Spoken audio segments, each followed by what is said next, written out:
তাহলে একটা কাজ করবেন, একটা কাজ, সেই কাজটা হচ্ছে আত্মীয়তার সম্পর্ক বজায় রাখবেন।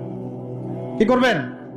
আত্মীয়তার সম্পর্ক বজায় রাখবেন। আত্মীয়তার সম্পর্ক বজায় রাখার জন্য কিছু মৌসুম আসে, যেমন রমজান মাস একটা মৌসুম। এই রমজান মাসে নিজে খাবেন, আত্মীয়দেরকে হাদিয়া দিবেন, তাদের বাসায় রমজানের বাজার পৌঁছে দিবেন, ঈদের হাদিয়া পৌঁছে দিবেন, আত্মীয়তার সম্পর্ক জোড়া লাগবে। কোন কোন ক্ষেত্রে মাহফিলে দান করার চাইতে নিকট আত্মীয় পরিবারের পিছনে খরচ করলে বেশি নেকি হয়। বিশ্বাস করলেন না? মনে করতে পারে এটা তো আল্লাহর রাস্তায় ব্যয়, এর চেয়ে কি বড় ব্যয় হতে পারে? হ্যাঁ, হতে পারে।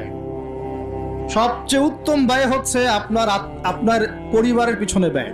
হালাল টাকা থেকে, হালাল উপার্জন থেকে যে ব্যয়টা আপনি পরিবারের পিছনে করেন, এটা সর্বশ্রেষ্ঠ ব্যয়। আর আত্মীয়দেরকে দান খয়রাত করলে বা তাদেরকে হাদিয়া দিলে দুইটা বেনিফিট।